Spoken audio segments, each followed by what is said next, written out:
Hey guys, giving away a Switch and a free game throughout October and November. You just need to like, subscribe and hit the bell and leave a comment at the end of the video. Today I'd like to know, how excited are you for the new units? I'm going to talk about them in a minute, but how excited are you for them? Because they are game changers. These new units are game changers, and I'm sure you should go and tell Claytano about it as well because he's giving away a PS4.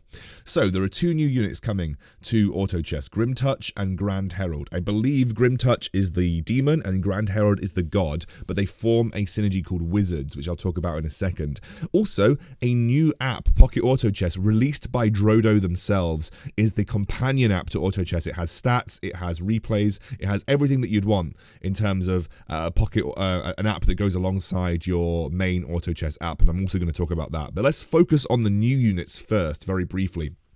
From the Wizard synergy, and if it's the same as Dota Autochess, which I'm assuming it is because everything has been so far, having both of these guys reduces the number of units needed for a synergy by 1. So for instance, instead of needing 6 goblins, you would need 5, but you would get the 6 goblin bonus. This opens up a load of compositions with wizards. Like 2 mages would give you the 3 mage bonus, and then 5 goblins would give you the goblin bonus. One of them is a god, so it's going to change the way that gods work. You'll need 3 gods instead of now 2, and then one of them is a demon. This is going to be insane, guys. This is absolutely ridiculous what this build can do for you. I'm really looking forward to it. And sort of what kind of builds you can bring up to date with the wizard bonus.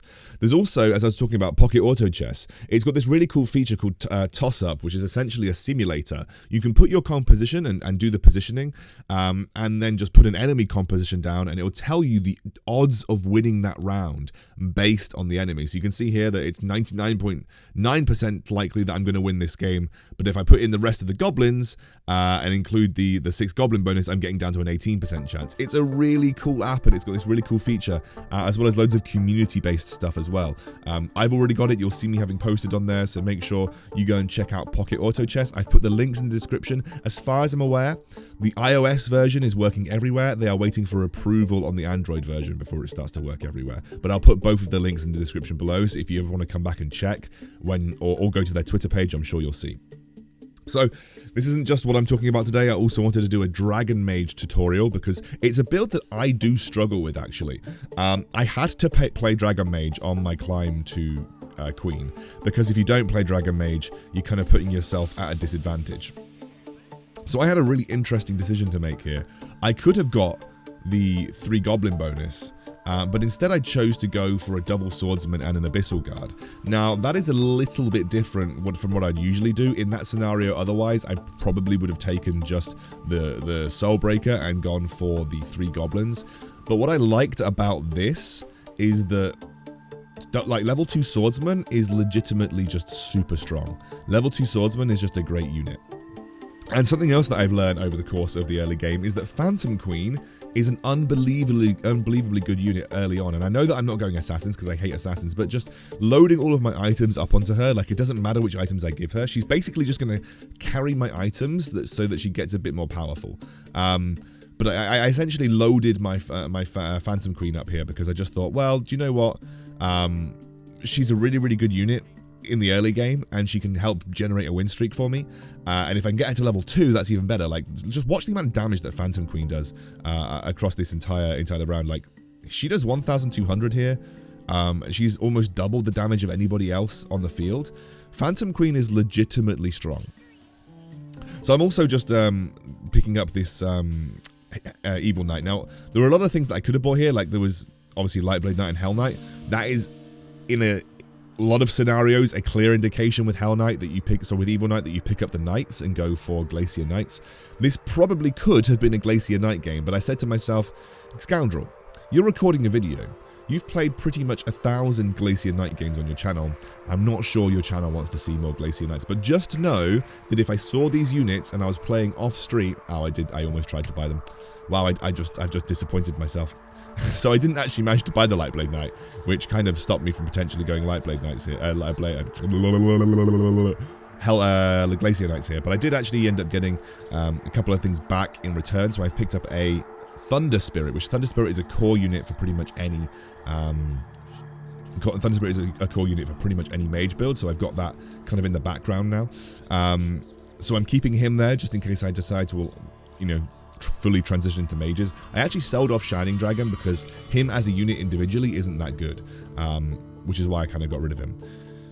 So actually you can see I'm still just kind of playing early warriors with Phantom Queen as my major carry, actually putting in Thunder Spirit over the Evil Knight. Evil Knight's actually not a bad unit. He's a good tank. Like, Evil Knight is actually a pretty good tank in the early game, and I would recommend, if you're struggling for tanks, a level 1 Evil Knight is genuinely really good as a tanking unit. So make sure that if you have the option to go for a level 1 Evil Knight, you do keep that in consideration. So as you can see, I wasn't aware of what kind of build that I was going here. So I was kind of avoiding the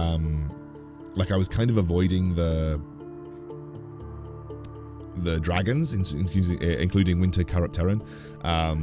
And you can see how I'm even avoiding God of War, because I'm still not entirely sure where I want to go with my build right now. There's actually quite a large part of me, I think, here that's looking at this and saying, well, actually, you've got a pretty solid Beast Warrior game right now. Now, I ended up losing just before the neutral round. This is like one of the worst times to lose in the game, because the neutral round usually guarantees you a really, really good set of gold income.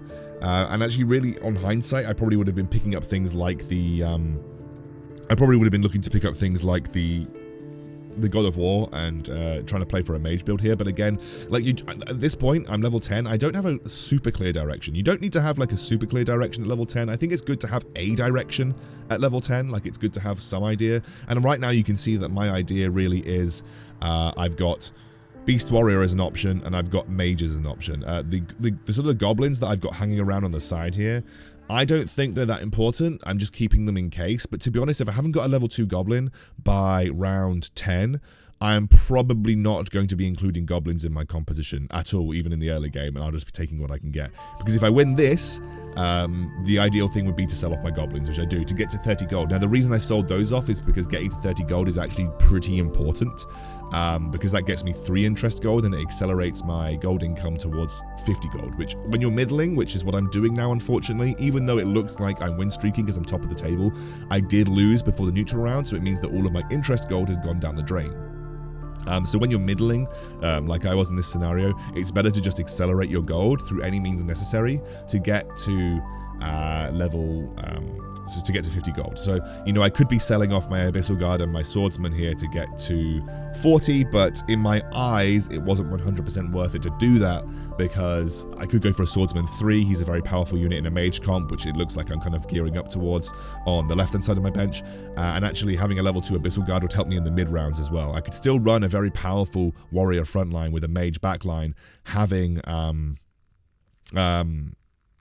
my level 2 Abyssal Guard to work with. Also is going to help me massively having a level 2 Abyssal Guard for the neutral round, because unfortunately, obviously, as you can see, I'm a little bit delayed. I'm a little bit delayed in my ability to put gold into experience, because I've obviously been middling. I'm not going to hit level 7 before the neutral round, which means I'm going to have a really strong composition to take into the wolf round, otherwise I'm going to struggle. You can see here, this is a guy playing Beast Warrior. He just absolutely crushed me, and I think, you know, I sacrificed a lot of the strength of my composition just because I wasn't able to commit to one build or the other. Like, I didn't commit fully to mages, and I didn't commit fully to dragon. Beast Warrior in general. But I did find a level 2 Abyssal Guard for the neutral round. And actually, with the level 2 Phantom Queen, I'm really not that fussed about getting to level 7 here. Level 2 Phantom Queen, as you're going to see, is absolutely ridiculous versus neutral rounds. I mean, just look at the damage she's dealt to these wolves. 4,056. She is actually just an incredible unit. Just for early game pressure by herself. She is very, very good. You can see here that I've actually now found pretty much all of the mages. I've actually got 6 mages ready to go, because I've got Winter Characterin, I've got Shining Dragon, I've got Source, I've got Tortola Elder, and I've also got the Thunder Spirit and Flaming Wizard. So I could actually transition directly into 6 mages if I wanted to here. The reason I'm not is because I would really like to find Dragon Knight before I do, because Dragon Knight is going to be like the core component of this composition that will help me kind of push this composition to the next level. So you can see here that I'm just putting in the source to get the mage bonus, because obviously that's the most important thing. It's also going to benefit my Flaming Wizard and my Thunder Spirit to get their mana back, as well as my Phantom Queen. But I am very ready to transition into 6 mages now, because I've got all of the pieces ready. One of the hardest things in auto chess, in my opinion, is figuring out when the most critical time to transition into a build is, like assessing your relative power level based on the units that you've got. Like, when do I sacrifice Red Axe Chief at level 2, but for instance, to bring in something like Tortola Elder? When do I get rid of my warrior bonus to transition into 6 mages? That's the question. Well, in my eyes, in this game, if you were in this scenario and you've got the 6 mages ready to go, I would not transition until I found Pirate Captain. Pirate Captain is like the core frontliner for a 6 mage comp in any way, shape, or form. So maybe I wouldn't need Dragon Mage to make this, well, Dragon Knight to make this work, but I would need, in my eyes, I feel Pirate Captain to feel comfortable going into this build. And also, this build functions the best when you are at level 8. So I am happy taking the losses right now because I have a good amount of HP. I'm happy taking the losses so that I could then, at level 8, transition into a 6 mage build with Pirate Captain as my frontline and Dragon Knight being one of my main carries. So that's that's sort of why I'm not transitioning into 6 mages, because I would be taking off a lot of core and strong frontline units and sacrificing them for essentially a load of 1-stars. And those 1-stars don't necessarily work out here. So I'm actually on the neutral round, and because I'm going to get hit level 8 naturally on the next turn, I'm actually just going to be rolling for a couple of units here. And what I've managed to find is a 2-star, or rather 2 pairs. I found a pair of Storm Shamans and a pair of Thunder Spirits. Now, I'm not going to be 50 gold, obviously, going into the next round, but I think it was worth it to find some pairs, because these pairs are going to be very important to me. And I found some more pairs here. So actually, I'm like on the verge. I found Dragon Knight. I found Winter Carop Terran. This is actually, for me, like a good time to hit the go button. Or at least on the next round for sure. Because I am now currently kind of like on the verge of hitting a load of really powerful 2-cost spikes. So obviously I lost really hard on that round, but I also sold off a lot of units and now have a lot of gold to roll down to 50 with. And I have a pair of sources, a pair of Thunder Spirits. I have also now got a pair of Dragon Knights, now got a level 2 Dragon Knight, so that went incredibly well. And I also find myself a Pirate Captain. So we actually had a really good set of rolls here. And as you can see, I've managed to pair up a load of stuff. And you can see now I've got loads of items to use. I don't necessarily think the items are like super important right now. But what I am doing is I am giving the parts of a Refresher Orb over to my Tortola Elder, because I think getting a Refresher Orb on him would be good. I also think having a Refresher Orb on my Storm Shaman would be amazing too, but unfortunately I didn't go for that. In fact, I think I sold my Storm Shaman off. Yeah, I sold my Storm Shaman off. There you go. I also think having all of the defensive options, obviously, onto my Pirate Captain is a really big consideration as well. Just giving him all of the defensive options ready to go. And any attack speed wants to go onto my Dragon Knight, because the more that he attacks, the more of his damage over time that he applies. But once I find a 2-star Tortola Elder and a 2-star Pirate Captain, this composition is basically at full power until I'm looking for any kind of 3-stars or going to level 9. So we had a really good transition phase there. We sold off everything at the right time. We took 1 loss to make it happen. And now we're basically just looking for a Tortola Elder 2 and a Pirate Captain 2. Like, Winter Carop Terran at level 2 would be nice, but it's not actually that important. Like, Winter Carop Terran at level 2 is not actually that important.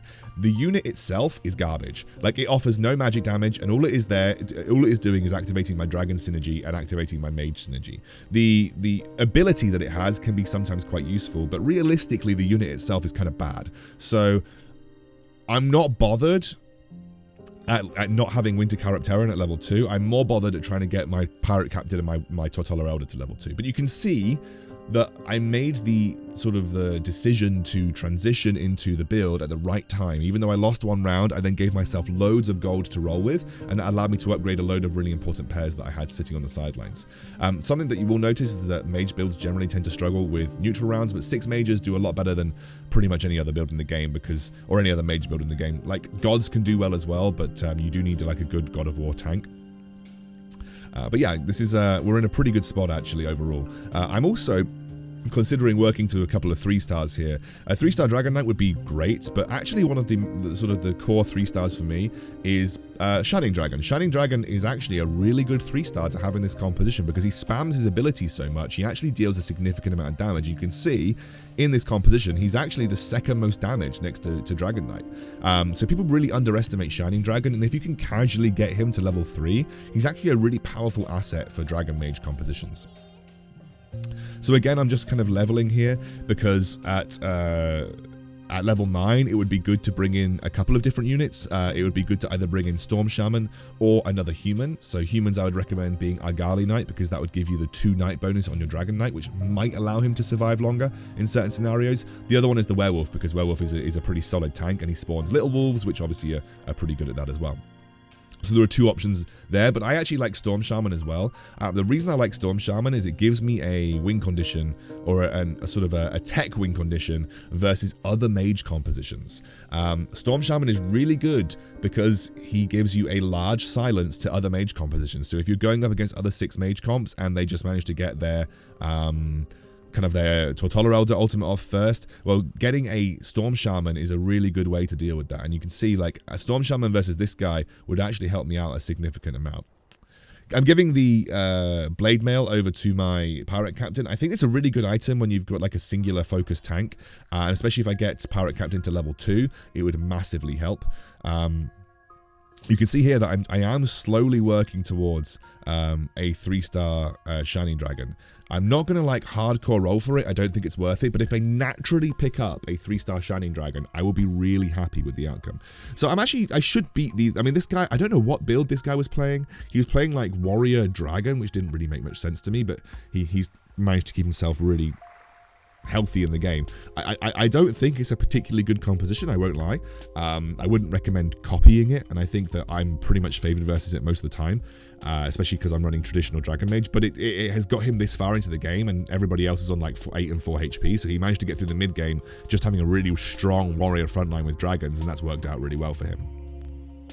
So actually you can see very close to an Orb of Refresh on my Tortola Elder. I need just 1 Magic Crystal to make that happen, and it's very likely that someone's going to get knocked out and offer me that, you know, as an option. So we're going to actually roll pretty extensively here. What we're looking for is a 2-star Storm Shaman. We're also looking for a 3-star Shining Dragon, because those would be 2 bigger upgrades that I can kind of theoretically get right now. Having the silence versus this chap here would be very important, because if he was to activate a full god composition with the Storm Shaman, I'd probably be struggling.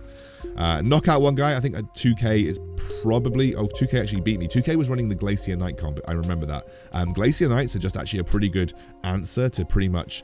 well, they're a good answer to a lot of things that mages can bring to the table. You can see that I kind of went ham on the rolling here, and I did indeed find myself a 3-star Shining Dragon. 3-star Shining Dragon is actually, like, you're going to see the damage he outputs. It's actually pretty insane. He's above Dragon Knight, and the only reason that he's below Pirate Captain is Pirate Captain got a full body ultimate off here. 3-star Hell Knight, though, unfortunately, it's a thing, and I definitely struggle to deal with.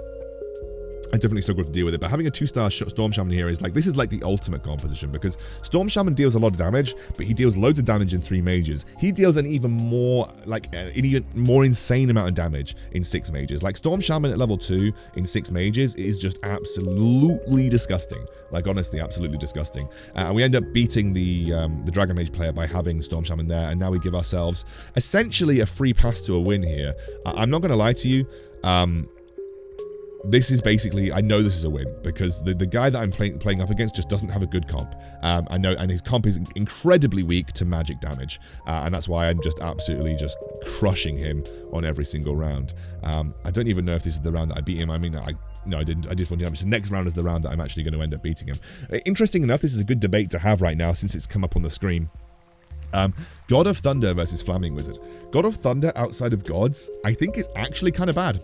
I don't like God of Thunder in gods and 6 mages over something like a Flaming Wizard. I think Flaming Wizard is actually more consistent and has a higher damage output than God of Thunder. Somehow I ended up losing to, I think I had to split more versus that. I just was a bit lazy. I'm not going to lie, I thought that I was going to win, irrespective of what happened there. I was just generally very lazy.